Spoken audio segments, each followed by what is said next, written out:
1998. It was a truly wonderful time to be a gamer.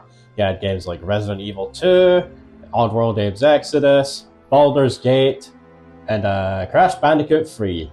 But we're not playing any of those today. It's a new year, folks, and it's time for me to make a return to the channel with a brand new playthrough. Everyone, we're going back to 1998 to play MediEvil for the PlayStation 1. Also starring Chinook. Yep. So, here we are. This is MediEvil, one of my favorite 3D kind of action comedy parody games of all time. It's a 3D platformer action style game where you play as a rather hapless knight known as Sir Daniel Fortesque.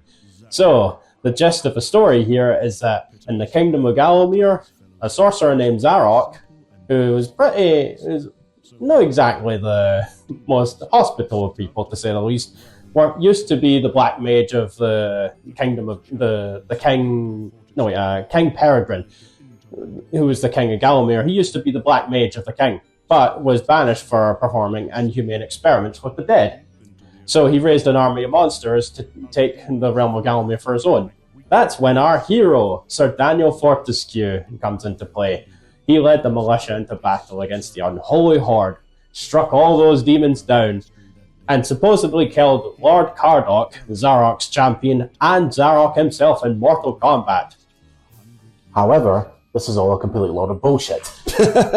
Well, the history books weren't quite as accurate as we were led to believe. We'll see exactly what happened when we begin the game, but until then, all you need to know is that after the battle, Zarok disappeared for 100 years. But unfortunately, now he's made his return, as we're seeing with the FMVs. This is one of my favorite things with the way the FMVs are. It's kind of the way the FMVs are in this game, it's kind of like a Tim Burton-esque style with like Nightmare Before Christmas and what's the other one? Corpse Bride? Yeah, Corpse Bride, but Yeah. it's also not just the way it looks, but also how the character designs and the lighting as well. You're right, it is very like, if Tim Burton was to direct a movie, he would direct it like this. Yeah. This game had a very unique style at the time. A lot of games around this period were pretty experimental with the visuals and their overall gameplay. And that diary Zarok was reading there, we'll actually get to read that near the end of the game and wait till you find out what he was writing in it. It's really funny. That's one thing I love about MediEvil, is that it's got a great sense of humor. It doesn't take itself too seriously, despite the rather serious storyline going on at the moment. Well, considering what you say, Zarok is a necromancer. Yeah, he raises the dead. He also has the ability to steal souls from people as well. Oh, so he shines on as well as Chinook. There will never be another Shang Tsung like Karihiro Tagawa's, though. Rep the legend. So here we are. This poor hapless village is about to come under His arm is clipping through his dress. Yeah. 1998. What do you want? Hey, we don't say that about Leon's hair in the original RE2, do we? Well, considering he had ginger hair back then. First day on the job. Great, huh? Oh boy, this doesn't look good. Oh, come on, they were just having a nice nap. Yeah. Wait, so now he can command the living as well as the dead? Yeah, he's essentially possessed them. He's stolen their free will from them. This is actually going to be a level later on. It's one of the most annoying stages in the game to complete properly if you're going for full completion. But for now, just know, it's fucking chaos out here. Wait, so if Zarok didn't return you for, like, was it over 100 years? now? Yeah. Is he immortal then, considering he cannot die? Well, being a necromancer, he'd probably have access to spells that maybe extend his life, I'd say. Aye, but the cost him looking like a hideous figure. Yeah.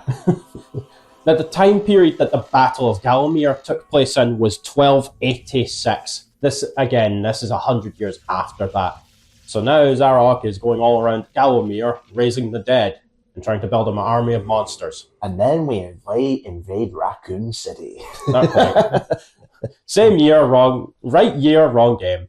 And right there is our skeletal hero, Sir Daniel Fortesque. He used to serve under King Peregrine. So here we are. I love the way this title screen scrolls on like a 3D kind of menu. Like this, my first experience with MediEvil was actually a demo disc. This game was on a lot of demo discs back in the day. Ah. The demo has the first 3 or 4 levels on it, and it goes up to the first boss, but it ends before you get to fight the boss. So even if you rush to it, you can't actually fight it. It's like, nah, bitch, buy the full game. I just noticed that the statue for Daniel there is that, even though the truth was that it was actually, you know, Now not what the history book said, but apparently the king made him a statue because the king was good friends with Daniel. Yeah, and he embellished his history, one, to prevent a panic among the people when Zarok went missing, and also to not... Well, let's just see what really happened that fateful day, shall we? Daniel leading the charge into battle like a brave, heroic knight against Zarok's army. Let's do this, shall we? And that was Dan. He was the first one to go down. Yep. That was a bunch of pish. Dan didn't do anything. He went down like a bitch. So, yeah. Dan's Crypt. The best place to go if you're looking for a dead Dan. That's one of the things they added in the PSP remake, little narrative touches to the stages. It has risen again.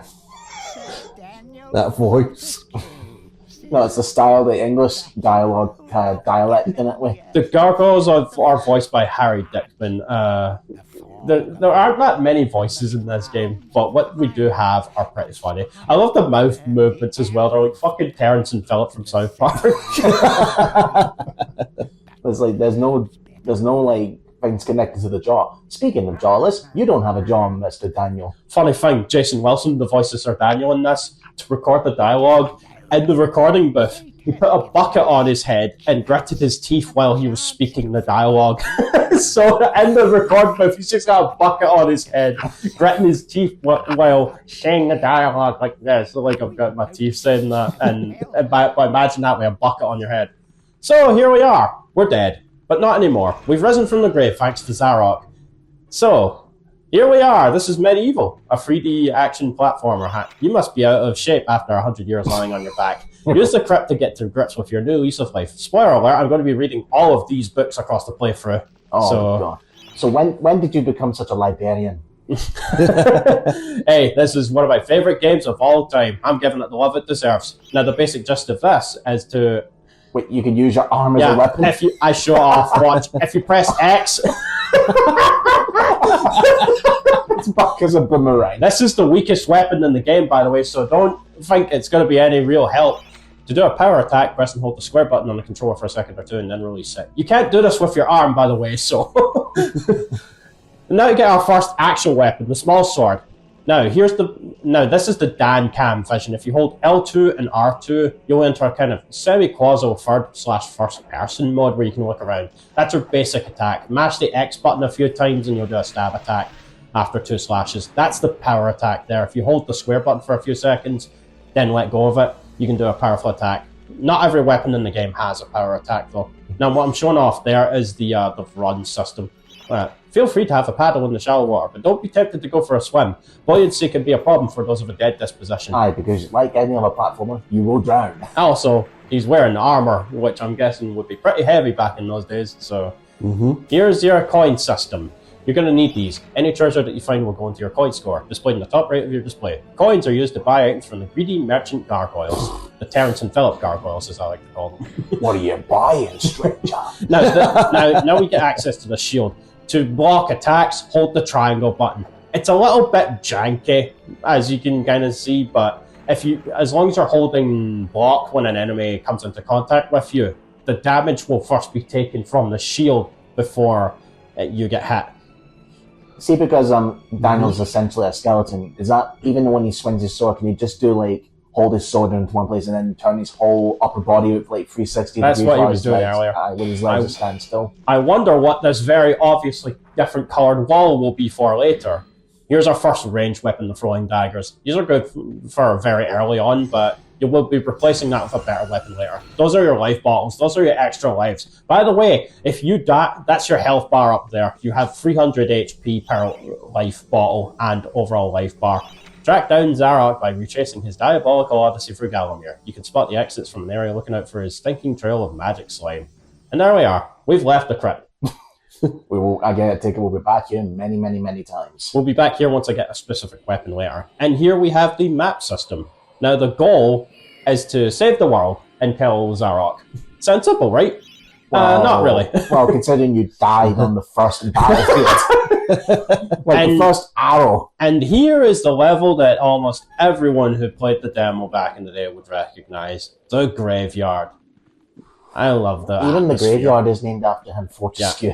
Yeah, the thing is, the king embellished his history to make him sound like more of a hero than he actually was. Now, the bottom right there, I was holding the camera button, L2 to change the camera, but if you can't change it properly, it'll display X. Welcome back to your beloved Gallowmare. The stinking dead have risen up to dance with the lifeless living, and they want to do it over your dead body. Here's our first major enemy, zombies.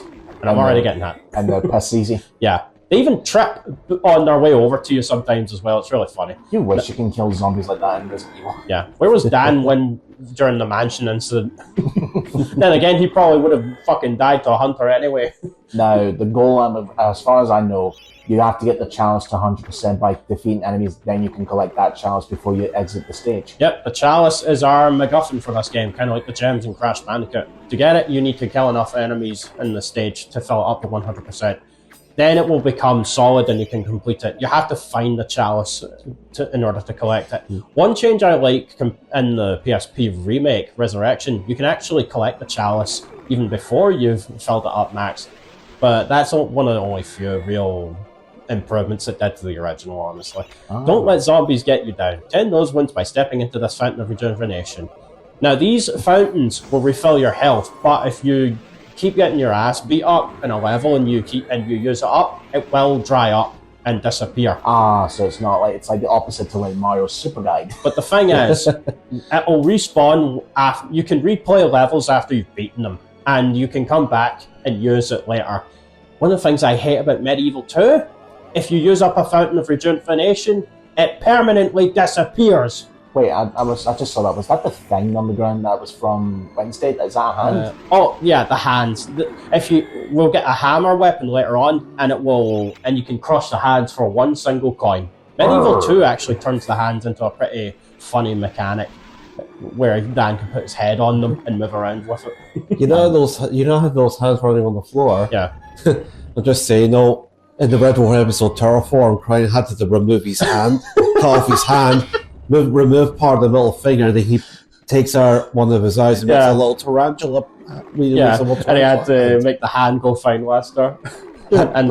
find an escape pod and get back to Red Dwarf. Now the gates that you saw me going by earlier there, you have to point the statue at them to open them. Hit the statue with a melee attack in order to turn it in a direction. Whatever direction it's facing will open that specific gate. This is zombies. You know how we're in the graveyard? Yeah. Where's the Undertaker? Nowhere to be seen. No, you are the Undertaker with the sword and shield. I'm talking about the Black Butler Undertaker. He's not here. He'd just laugh at Dan.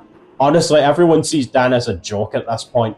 Once you get the chalice, I'm about to pick up the chalice, but first off, I'm going for a secret here. Ooh, be very careful because you can easily just run off a ledge by mistake. Some golden treasure. Yep. I thought it was going to be like a secret exit. Now the jump button is circle. If you tap it, you'll just do a tiny little hop. So they're doing the Japanese thing. Where the circle buttons jump. X is your melee attack. I don't think triangle has much use, honestly. The object here is the chalice. Every time you dispatch an enemy, the chalice fills a little more. Once the chalice is full, it's yours to collect and would be worthy of visiting the Sacred Hollow of Heroes for a prize. There's a chalice to be found in every region of Gallowmare. I like how past you is as a psychic to figure, okay, my future self is going to read this at the exact same speed. I must keep my text speak at the exact same length. The living world lies beyond these skull gates. The master of the Hilltop Mausoleum is in possession of the key. So, we have to go and fight our first major boss for this. But we're not quite ready yet. Because we need a ranged weapon, first off. One that's better than a bunch of fucking throwing knives. Now, here are the greedy gargoyles. These guys don't talk. You can buy ammo for your ranged weapons here. 40 gold for 15 throwing daggers? Yeah. Yeah, I just run past. You don't have to fight any more enemies once you have the chalice. It's not like... so it's not like an RPG where the more if the enemies you gain XP for you can use for your weapons. You get nothing. What the base movement that you see with Dan is all you get. You don't get a double jump. You don't get like a quadruple fucking 5 slash or anything like that. You just basic bits from beginning to end. So the only difference is the weapons you get. Yeah. But the weapons we will be getting are good, really fucking good. To the point where, what am I doing? I think I'm just going back for that 10 HP. Your health carries over between stages, by the way, so keep that in mind. So if you end a level with no life bottles filled, you'll have no life bottles filled. Oh, that's unfortunate. Yeah. By the way, if you run out of all your health and all your life bottles are empty, game over. And this game puts you back to the fucking title screen, just like classic Resident Evil. So make sure you're saving in a timely manner in between stages. I would appreciate if it didn't stick its sword near my pretty face, but I know better. Forgotten nobodies would be wise to make themselves scarce. I love that. Now we get our first trip to the Hall of Heroes. Am I right saying that this game is kind of like a redemption arc for Sir Daniel? Yeah, it's also like a parody of the basic, like, Chosen One archetype, because Dan was just a really unlucky bastard. But now he has a chance to really become a hero. The whole idea behind this game is that it's an underdog story. I really like this kind of simplistic design for the Hall of Heroes. I'm not a fan of the design in the fucking PSP remake. They turned it into like this bright, heavenly kind of area with like blue, clear skies and stuff. Which kind of contrasts against the whole medieval setting period and location-wise. Yeah. Okay, so now here's the... I wonder who this could possibly be over here. I can't quite put my finger on it. Well, it seems to be missing a jaw, so... Now, the items you get are in a set order. To get an item, walk up to the hero and stand on the hourglass. Canny Tim? Yeah. This was one of the heroes who served under King Peregrine and alongside Fortesque in the Battle of Gallowmare. Now we get our first real good weapon, the crossbow. Rapid fire, I like the sound of that. Don't rely much on the ricochet, by the way. It doesn't really... It bounces off the walls, but it's not going to directly home in on an enemy, so make sure you don't waste your shots. This is why I'm not really investing in the throwing daggers. I take it, I can see that in the dialogue. It looks like Daniel was a fan of Monty Python. I love what he said, not that there's anything clever about shooting someone in the eyes, knowing full well that's how Dan died. Yeah, Canny Tim killed Lord Cardok, Zarok's chosen second hand in command. But am I right also saying that obviously we saw that Zarok has resurrected the dead? Yeah. Does he know that will that accidentally mean I might accidentally resurrect the person who tried to kill me? Yeah, I think he's unknowingly resurrected Dan. I don't know how he missed that, because he clearly walked into the fucking graveyard that said Fortesque on it. Now, I don't save progress with the normal means because I am playing this on the PS1 Classic version that you can buy on the PS Store. And the best part is, this has trophies with a platinum. And there's a stack for the PS4 and PS5 versions. So you better believe I played this game twice back to back for both of those platinums, because god damn it, this is one of my favorite games of all time, and I love it. Am I right saying that I know that the most recent one is there was a remake on the PS4? Did that also include the original with it as well? Yeah, as an unlockable, which is amazing. You're too late, Fortesque. Now, Zarok is voiced by the late Paul Darrow. He was a British actor who was best known for a TV series called Blake 7. I never saw it. I always wanted to meet Paul, but unfortunately I missed my window because I think he was actually at the Brayhead Con many years ago, but I didn't know that at the time. If I did, I would have taken my copy of MediEvil to get signed. Here I'm just adjusting the overall What's this, pause menu? What? Yeah, the music was a bit too low, so I just kind of fix it up a bit. Bagger. Now, the control options. The walk/run toggle, if you click the left stick while moving, you can play this with the analog stick. Not everyone had an analog stick controller back in the day, so this was one of those games that supported both the regular... so you're using the D-pad in a 3D game. You might actually want to use the D-pad for some pretty dangerous platforming sections, because it's pretty easy to just cream yourself off a fucking cliff for instant death. Now, see that pool of lava I just ran by? Do not fall in it. Instant death. But if you do it, as long as you have enough life bottles, it'll pull you out. And that was an exploding chest. Yeah. Oh, fuck. Yeah, that makes the Nuts and Gary's mod look like a fucking picnic party. Now there's something. Chest. Yeah. Now there's something beyond that wall, but I can't quite reach it yet. Those guys behind the wall, those are headless zombies. Those guys hit like a fucking truck. And they just walked into the fire. Yeah, because I wanted to show off that the energy vials there respawn your health. And why are the body parts just popping in and out of existence? They can't believe that someone would walk into a blazing fire off camp. So now there is a long-term goal that we have to start working towards here that is mandatory to complete the game. But in order to do so, we need to find witch talismans, 2 of them across the game, because there are 2 of great archaeological interest. I can just imagine you're trying to read the book and when you're so you accidentally cut the book into pieces and you're missing. Fuck! I missed the pages. I need to find the pages. And Dan has to put them back together, page by page. And each page is broken into like a quarter piece. Right now, boulders. You can block these with your shield, but because I'm dumb, I get hit by them. And here we have the headless zombies. And as you can see, 60 HP a pop from every hit from them this early in the game. Oh boy, that's pretty bad. Thankfully, they go down pretty quickly. Now we have our first destructible weapon, one of the only few in the game actually, the club. A crude but effective weapon. Bash with it, burn with it. But beware, one bash too many and it will break. Now, whenever you hit a boulder, you lose 2%. I only lost 3% for hitting 2 boulders there. Yeah, for some reason I've never seen that before. Is there no way to fix the club? But you can come back to the level after beating it and get another one. Oh, okay. If you hold the square button, you can actually light the club like a torch as well on fire. Sir Fortesque, my beautiful face obscured by that massive club. Please move it away 10 inches from my face. Thank you. What is that? I cannot hear because you do not have a bottom jaw. You know what? Again, it would make sense for the Gargoyles to talk about it, considering they seem to be talking down on Daniel because it gets like nothing really special happened. Yeah, because he's a nobody for the time being. It's like Neville asking Neville Longbottom to be the hero. Yeah. You say that, but look where Neville ended up. Yeah. That's the whole point of this game's story. If you hear crunching in the background, one of the cats is eaten. Now, everything's locked. Go figure. I didn't know we were playing Resident Evil. So what we now need to go do is we have to open that up somehow. One thing I like, if you kill the zombies with a club, they smash into pieces. It's pretty cool. Was that where the souls or spirits are flying away? Yeah, the little pink things. For a guide to covens. A witch's coven would reach the height of its power only when all of their sacred flames were alight. Witches have been known to offer help to the questing adventurer, yet they are reclusive people and have to be summoned by the aid of mystic charms or talismans. But it be known that help from a witch is rarely given freely, and the witch will more often than not make a request of the adventurer before any help is such given.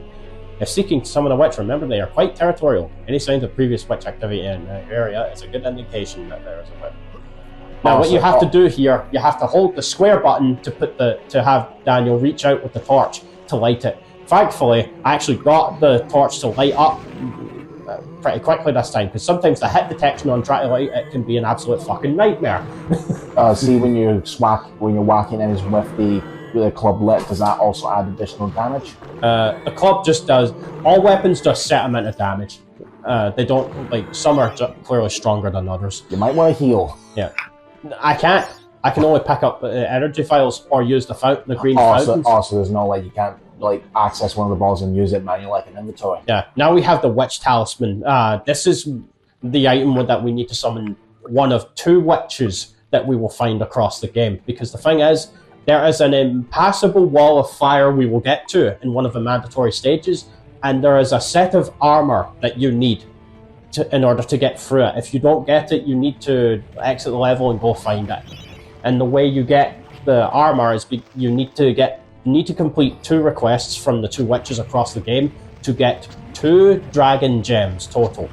These will help you get the dragon armor, as it's called, much later on. It's like, when did we enter Takeshi's castle? Where's Chris Redfield when we need him? Takeshi's castle. We're playing a game of Avalanche. That's just giving up! Ya wazak! What's so fucking hell. I love the little noises Dan makes when he gets hit as well. Oh, ow! And of course, he made an appearance. Right into that boulder. Well, it popped up out of nowhere. Did you just see it? And they both look at each other. I can't believe he managed to accomplish that. Yeah, we done fucked up. Adios. And yeah, one of the... Wait, that's it? Yeah, they just... well, you walk past them and they're not exactly just gonna be happy about that, are they? Yeah, I just get my shield back. Oh, so if you find exactly the same shield, the number goes back to its max health. Yeah, it won't. Yeah, it won't add on to it. So there are 3 different tiers. Yeah, this is just the game advising you to check everything to make sure you've found everything. There are 3 tiers of shield. You have the bronze, which gives you 150 shield value, the silver, which is 250, and the gold, which is 400. We'll get the gold shield and a visit to the Hall of Heroes later. Speaking of which, we're going to the Hall of Heroes. Like, make your mind up, man. Yeah. As long as you get the chalice in every stage, you're guaranteed to visit the Hall of Heroes. There is one different way you get a visit to the Hall of Heroes coming up in the Enchanted Earth. And this motherfucker keeps mocking you across the game. But only a true hero is worthy of a place in the Hall of Heroes. Oh, you're a dick. Oh, he'll eat his words, believe me. The ghostly statue of your fraudster self. When it has turned solid, a true hero you will be. To get the statue to turn solid, you must find every chalice in the game. That is your 100% reward. So that's your power stars, huh? Yeah. Hurrah! I knew it would take more than an army of the evil dead to throw your strider. Only took an arrow to throw my stride. Right all the way at 6 feet under. How can you talk without your mouse moving? You're a fucking statue. That's the thing. I think there are souls are resting here, but we'll see in an FMV at the end of the game. They do have some kind of physical form. I don't know if it's like their spirits or whatever, but... And this table's where they go and gather for that annual drink. There are 2 floors to the Hall of Heroes. You're not even allowed to go up to the second hall until you get enough items on the bottom floor. It's like, nah, bitch, prove yourself.